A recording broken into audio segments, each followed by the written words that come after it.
Hey team, Tiz here. I'm a flight instructor here in New Zealand, and I've had this video, or I got a request to do this video specifically on study materials. So hopefully that helps you out and everyone else that is coming here on board to watch and to learn what you can use in order to study for your PPL and your CPL exams.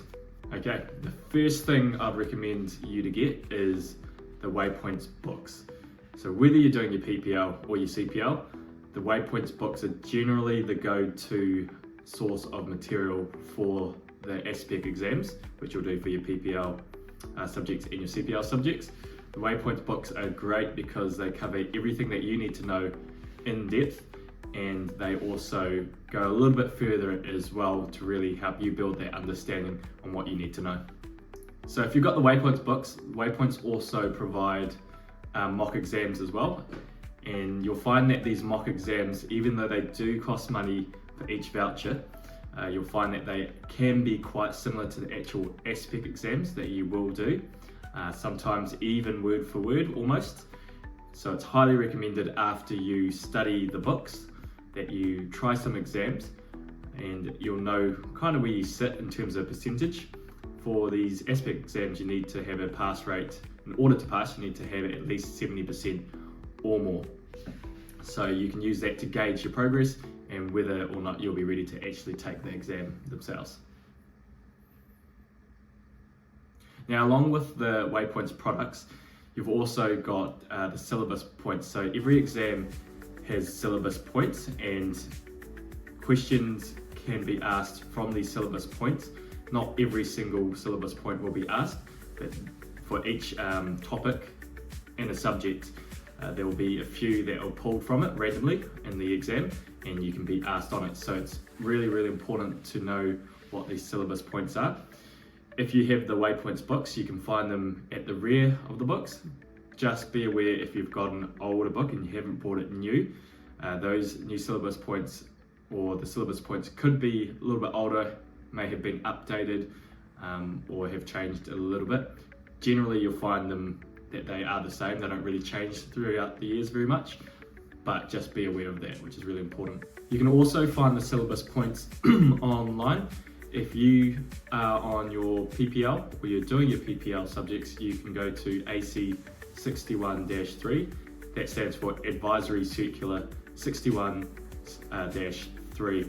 And if you scroll down, you'll find your different subjects and the requirements as in syllabus points that you need to meet in order to actually pass those exams and what you can get asked. Now, if you're doing a commercial license, same again for your syllabus points, you're going to go to AC 61-5, and that's for specifically the commercial pilot license test and also the ground test that you'll be doing for ASPEC in your 6 subjects.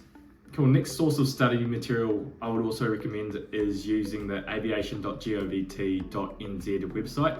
This is the CAA website where you'll find all the rules and you'll find all the advisory circulars, and you'll also find out about weather as well. So you can find some weather information on how to read it and some nice little nifty posters and cards made up as well that you can use as a reference and as a resource. So the next resource is a MET card, that stands for meteorological card, and it's like a little pull-out card that you can open up and reference on how to actually read the weather and trying to decode exactly what is being said. You can find and use this MET card as a resource in order to decipher reading aviation weather. You can find this MET card on the aviation.govt.nz website as well. The next resource I'd recommend are the GAP booklets, and this stands for Good Aviation Practice Booklets.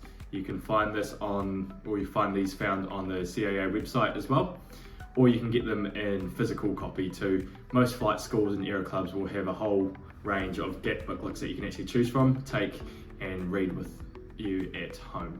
So highly, highly recommend those, super useful. Now the CAA on their website also provide MET minima, so meteorological minima posters. So big A3 posters that you can stick up on your wall to reference your law for your airspace and also your meteorological minimas at controlled and uncontrolled aerodromes. They also provide a plethora of other free resources as well, which you can actually get on the website itself as well. And the last one I'd recommend is using an instructor. So if you are already part of an aero club or a flight school, go see an instructor. Generally, if you're asking them questions and you really want to sit down one-on-one with them, you are going to be charged ground time. So just be aware of that. It will change and fluctuate between each aero club and school and how much you will get charged. If you're friends with one, however, you might be able to just ask them and they'll be happy to help you out anyway. So those are the materials I'd recommend you using in order to study for your PPL and your CPL exams. So I hope that helped. If you have any questions as well, chuck them in the comments and I'll get back to you. Any video requests, let me know, and I'll try to endeavour to make a video to help you out, which will in turn help other people out as well. So make sure to subscribe and follow, and that will notify you when any other new videos are released, and it helps me out just as the low time new video creator on YouTube here for aviation, specifically for people here in New Zealand. So that would help me out greatly, and I'll give you a big hug if I could in person. So we'll see you in the next video.